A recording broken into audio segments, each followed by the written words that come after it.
Welcome to the Helping Writers Become Authors podcast.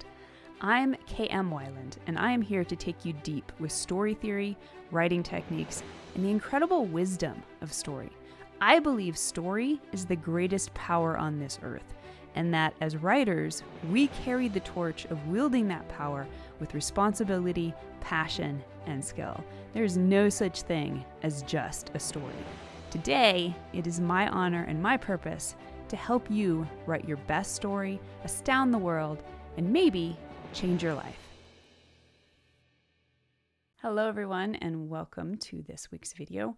My name is KM Weiland. I run the writing website Helping Writers Become Authors. And today I want to take a moment to talk about 8 of the lessons that I've learned over my years of being a writer. Just some of the bigger kind of epiphanies and moments that have impacted me in a way that's changed my life, really, and that's been meaningful on a deep level, and that I think are valuable to kind of hear about and perhaps relate to, or just recognize that they may at some point be a part of your writing journey as well. So, lesson number 1 is that story structure is amazing. So obviously this is something that I learned relatively early on in my writing journey and has completely changed my life because I've built a career around teaching story theory and story structure. And when I first encountered story structure, I'd written, I think, 4 or 5 novels probably, without really knowing anything about writing. I hadn't read any how-to books or encountered any ideas from other people. It was just, the stories that, came from my own heart, my own imagination, and obviously the osmosis from being a lifelong reader. But I didn't have any concept that there was systems through which you could view writing and storytelling. And so I remember when I first learned about that, and my first thought was this is amazing. This is incredible, because it absolutely, just made sense. I could immediately see how this was reflected in so many of the stories that I read and watched and loved. And my second thought was, oh, darn. I've written all these books. I've published a couple at that point, and I didn't know anything about structure, so they're probably a mess. And the most exciting thing, and really this was the moment that was life-changing, was I went to my bookshelf and pulled out a couple of my books that were already published. And I started flipping through the pages, to get to the estimated timing points of, say, the first plot point or the midpoint or the beginning of the third act. And it was amazing. It was like the structure was there. Even though I hadn't consciously had any understanding of the terms or, the timing or any of it, I was already intuitively and instinctively creating stories around this principle. And that just blew my mind, right? I mean, obviously there was room to grow and improve and, tighten the nuance and stuff, which, I've been studying and doing, for the last 10 years or whatever it's been at this point. Longer than that, it's closer to 15. But yeah, so that was just completely changed, honestly, the trajectory of my life. Not just because it allowed me to, really become passionate about teaching story structure and story theory, but also because it really changed just my whole view of how the world worked and how story was a reflection of life, and life was, ultimately a reflection, not a reflection, but was that pattern was what we were then seeing and translating into story structure. So my first lesson was, again, story structure is not just important, but that it's amazing. And I think that can be something that sometimes writers miss because they're so focused on this is the rules and the way to do it, rather than why is this important?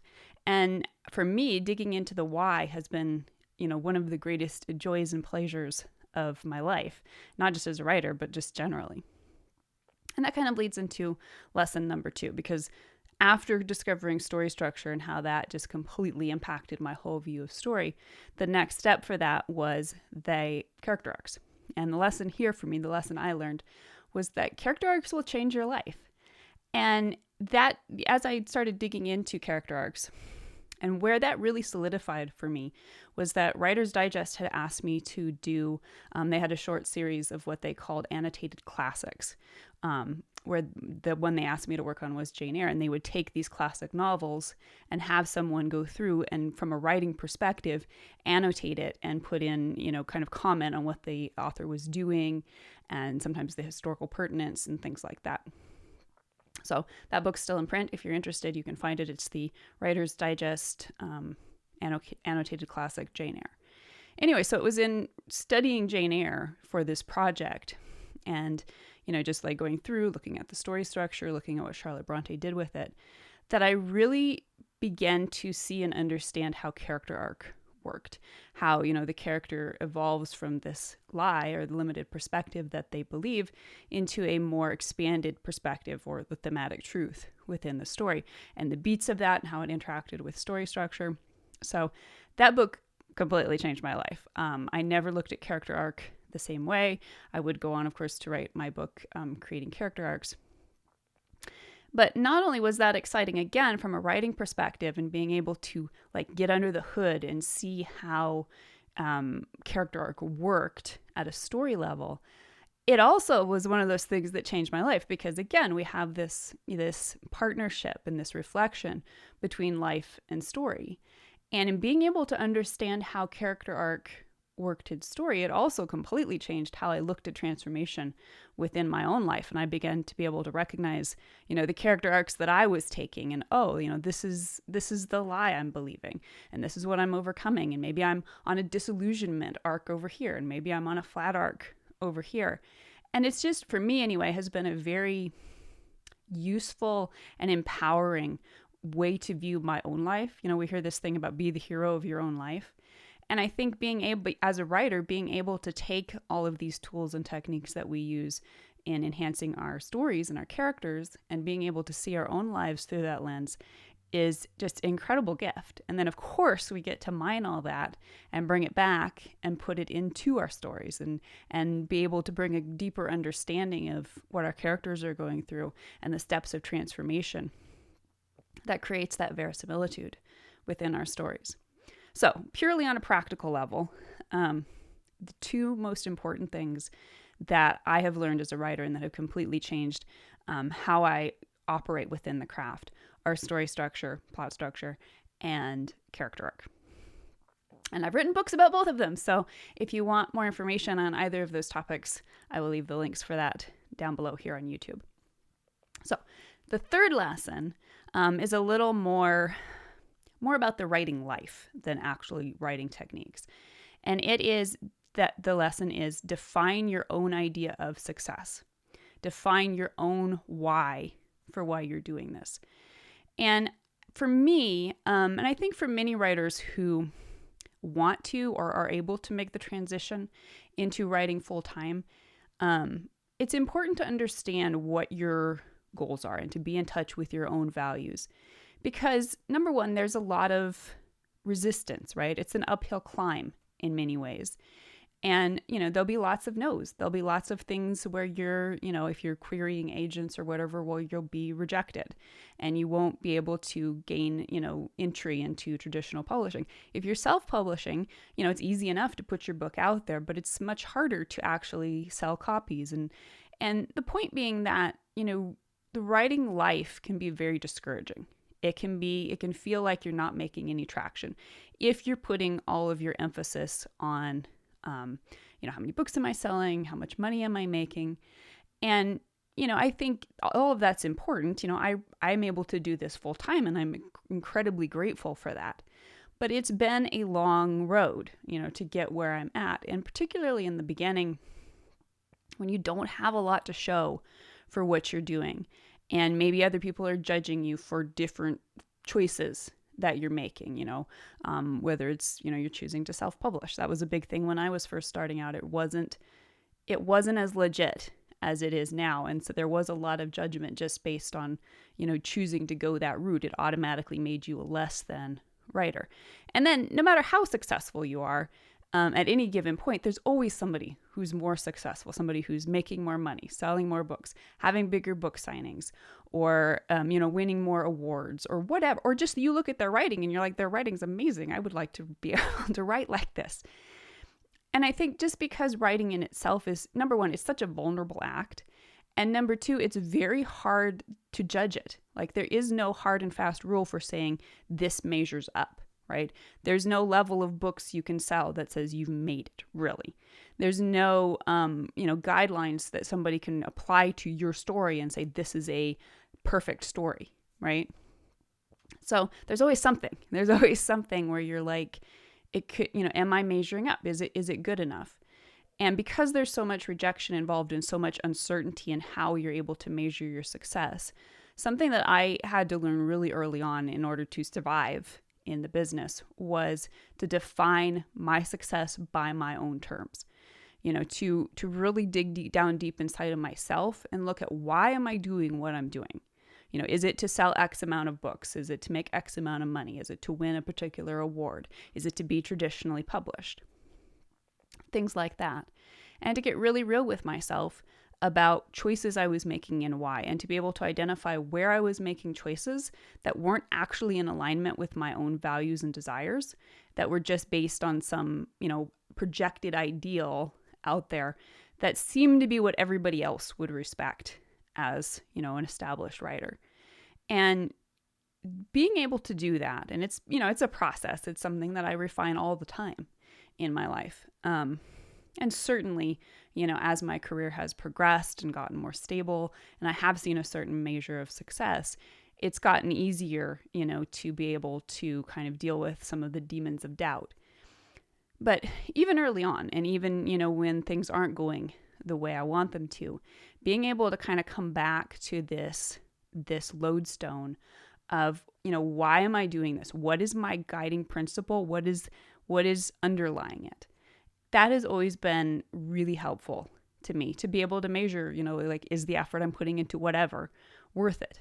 Is the stress worth it? Sometimes it is, sometimes it isn't. It totally depends on my value system. And also I think you have to have the ability to kind of advance those goals. They need to be really realistic in the beginning, to a certain point. I mean, if your long end term goal is to be a New York Times bestseller, then that's probably not going to something that's going to happen in the first year. So you set smaller goals. But it's not so much about whether or not you're reaching your goals as whether or not you are in alignment with why you're doing what you're doing. Are you writing for the love of it? Are you writing because you have something to say? Are you writing because you believe stories are important? Are you writing because you believe it's important for you to tell this story? I used to say that I would write stories even if I knew no one would ever read them. And that's still true. Sometimes it's easier to write stories if you know no one's going to read them. But that was something that was always a guiding principle for me. It's like, I'm not doing this to be read. And that's not true for everyone, and that's fine. But that was for me, being able to always come back to that and to remember that I'm doing this for, my own reasons, for, because I have something to say, because the stories want out. That was always really helpful in when there was judgment or there was criticism or there was just some amazing writer that, I was comparing myself to, that I could come back to that and just remember, no, I'm doing me. And I think particularly, again, when you're going to do this for the long haul, you have to have, some kind of foundation like that to keep you on track, so that you know where you're at and you know where you're going. All right, lesson number 4 is writer's block is a part of the process. So if you have been following me for any length of time, you know that starting around 2018, I went through a massive bout of writer's block that lasted several years.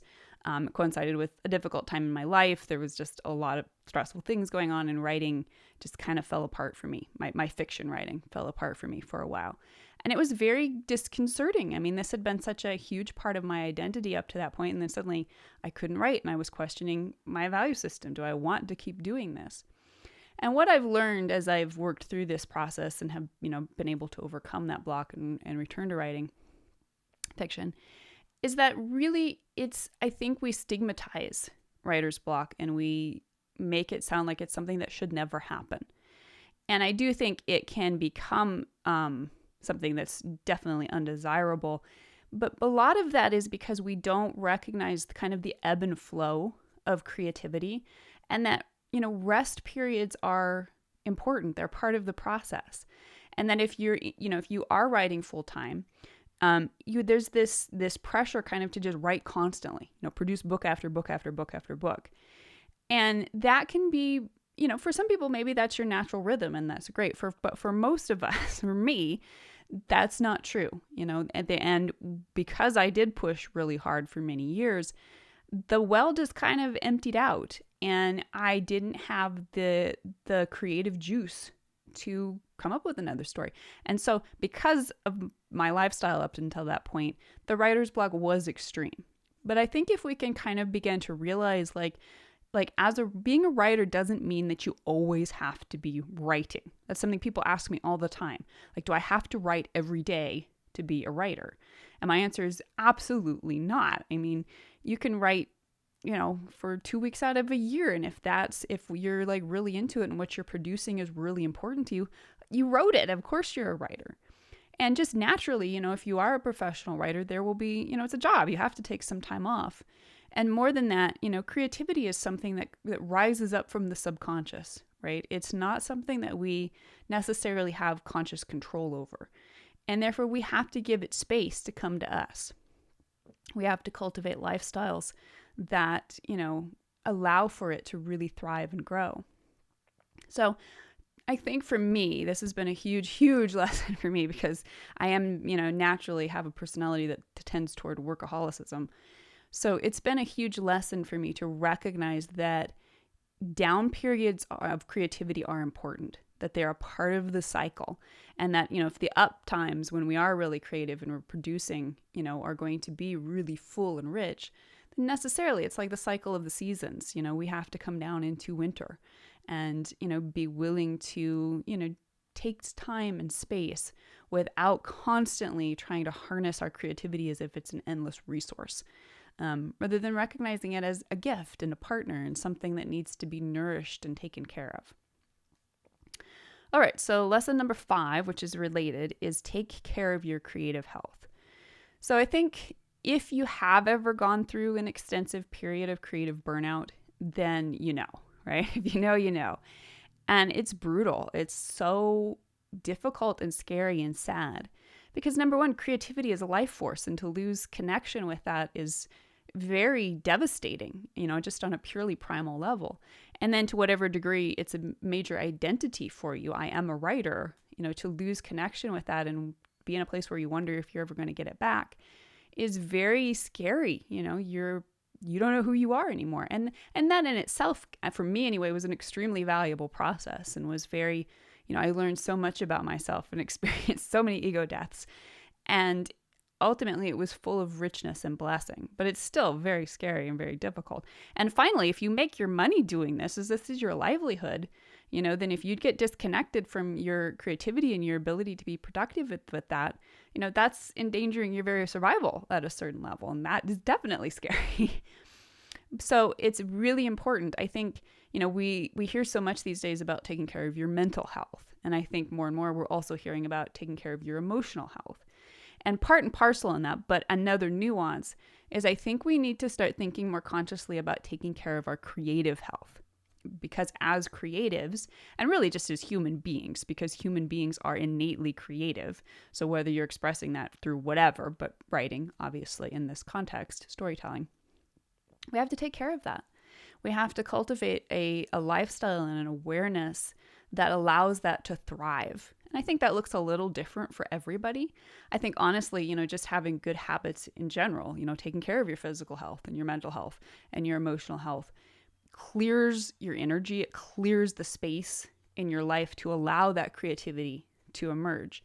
Because creativity, you can think of it like giving birth, right? It's a very vulnerable act, and you don't do it out in the open where there's dangers and there's all kinds of stuff happening. In the olden days, you go to a cave, you go to someplace really private, and there's probably people guarding the entrance. And creating a story or a piece of art is kind of like that. Like, it doesn't want to come out if it doesn't feel safe. So if there's all this stuff going on in our brains, stress and distraction and all of this, it's hard to birth something. It's hard, to get into that space where you can birth the story idea and put in the work to not just like type out the words, but to channel it up from your own deep creativity. So for me, particularly in these years since my writer's block, it's been a huge lesson and a huge process of learning how to cultivate a creative life. And it's an ongoing thing. I mean, I still want to be productive. I still enjoy being productive and love doing the work aspects of my job and showing up for that. And, it's great. But I also, have learned to put so much more emphasis and care into taking care of myself and doing it in service to the creativity. And also specifically taking care of that, filling the well. But also, something that I've learned about burnout is really, it's not so much that the well is empty as it is that other things are like, it's clogged with junk. Basically, it's too full. It's not that the well is empty, it's that it's too full with junk. And so it's been a process of like clearing stuff out. Sometimes that's, things like emotions and stuff like that. But sometimes it's just life stuff. Like, there's too much going on and you need to be able to say, no, that would be great. That sounds like fun or whatever. Or I feel pressured to do it, whatever. And being able to set those boundaries with yourself so that, again, there's space, there's downtime, there's the ability to just be with yourself and with your creativity, to just, stare out the window and daydream. Things like that. I think we miss that sometimes in hustle culture. And certainly the writing industry in general has a lot of hustle culture.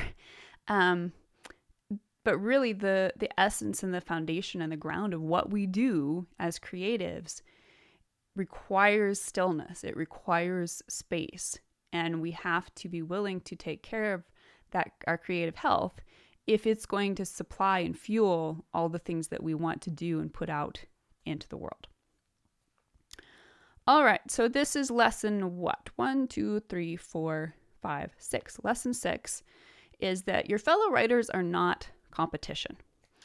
And this was never a huge problem for me, but I've definitely refined my perspective on it over the years. And again, because it's often so undefined what it means to be successful as a writer, and because we often aren't sure for ourselves what we're trying to get out of it. And so we kind of borrow definitions from the world or from other people, who are, only looking up to people who are making millions of dollars and, selling massive amounts of books and getting huge movie deals and things like that. And even then, on a smaller level, people in our genre maybe, or, maybe our writers group, somebody else gets a book deal before we do. Something like that. It can be really easy to feel less than. And, automatically by that token feel a certain resentment or envy toward, our fellow writers, and feel like, well, because they got what I wanted or they got something better than I did, then, it's somehow endangering my opportunity to do the same. And I think particularly within the writing field, this is categorically untrue. For one thing, every time, somebody reads another book that they love, every time a reader has a great reading experience, that really all that's doing is opening the door for another book to come into their lives. They're thinking, that was great, I want to do that again. And they're looking out there for something else. And that could be your book, So whenever a fellow writer is successful, it's a win for everybody. And I think that's a really important way to look at it, because the demand for stories is insatiable. It's only a matter of if you can put out, good ones that people like and get them into, readers' hands. And so I think being able to kind of look at it that way can help with sometimes this tendency we have to resent fellow writers' success or let it make us feel less than. Because really, I think if we flip that on its head and start looking at, our fellow writers, particularly those we admire or want to be like, to view them as inspiration, right? They are way showers for what is possible for us. And more than that, you can study what they do, right? They're presenting a model of how to do it, at least to a certain point. And you can study that and again, figure out what fits you, what is actually in alignment with, why you're doing this and what you're doing. And so I really think that being able to kind of reframe any of this insecurity that arises in response to a fellow writer's success or our view of them as being, a really good writer, and reframing it into an opportunity to, get where we want to go, to, view them as someone who's ahead of us on the path and therefore breaking trail, right? They're breaking trail and showing the way for us. Okay, lesson number 7. Writing is the most challenging mirror of all. So kind of, just in line with the theme that writing is all about learning lessons, right? And I think that when we dig deep into the lifestyle and we really commit to it, and we can use it in kind of this meta way to really grow our own lives. And I think writing by its nature is difficult. By its nature, it requires discipline and consistency. By its nature, it shines a light on the parts of ourselves that are ouchy or insecure, or, where our ego is in control. And also by its nature, it's extremely vulnerable, right? We have to be very brave to be able to go into the authenticity of being able to, show parts of ourselves, whether it's our characters or whatever else, that we're putting into these stories, and to share them with other people who, could say or think anything about it. We are putting ourselves out there in such a real and raw and honest way. And that requires profound courage. Now, sometimes we don't look before we leap. We don't realize what we're doing. We put the book out there and it's like, whoa. And I feel that way every time I put a new project out, a new book or whatever. It's always like, I'm happily writing it. And then I put it out there and it's like, oh my gosh, what have I done? So, but for me, the writing life has been such a incredible experience for really deepening my understanding and my relationship of myself. Basically, don't become a writer and go deep in this lifestyle unless you're able and willing and want, to have the full experience of human life and what it means to be here, and the range of emotions and, the ups and the downs, and to face those deep challenges, because being a writer will offer those challenges, and they're not insurmountable. They're definitely not. This is not meant to be, oh, writing's too hard, but it's glorious. It's just that it's not easy. And I think that that's something that I've learned in and will probably always be learning in different nuances as I go through life and continue to write, is that there's always more to learn, and that it's such a mirror for myself and my own experience. And as long as I'm brave enough to look in the mirror, there's so much there for me to be able to learn and expand and to grow into. And it's just this never-ending, the never-ending story of our own lives is basically what it's reflecting back to us. Okay, so finally, lesson number 8. This is a quote from Anne Lamott in her book Bird by Bird, which I just have always really appreciated and loved. And what she says is, being published isn't all it's cracked up to be, but writing is. And I just come back to that again and again. I mean, being published is great. I fully love it, right? Not dissing it at all. But at the end of the day, again, it comes back to knowing why you're doing what you're doing. And for me, that's not why I'm doing it. And, but the journey, right? Basically, that's the idea. It's the idea that it's not about the destination. It's about the journey. And for me, when I can stay in that place and remember that and be present with the journey, then it just makes the entire experience and what I'm able to bring to my stories or to my teaching so much richer and deeper, and just more valuable, I think, to myself and hopefully to others as well. So you can kind of see a theme in all of my 8 lessons. And I suppose basically we could sum it up as that for me, writing has been so much more than just about telling stories or writing books. It has been this incredible journey through the depths, the heights, the lows of life itself. And for me, being able to look at it that way and see it in that light is so powerful and so exciting. It's just exciting. So I hope that some of that's food for thought, that it's interesting or helpful to you on your writing journey. I'd love to hear some of the most important lessons that you have learned in your writing life. You can leave those down below. And I will see you again in the next video.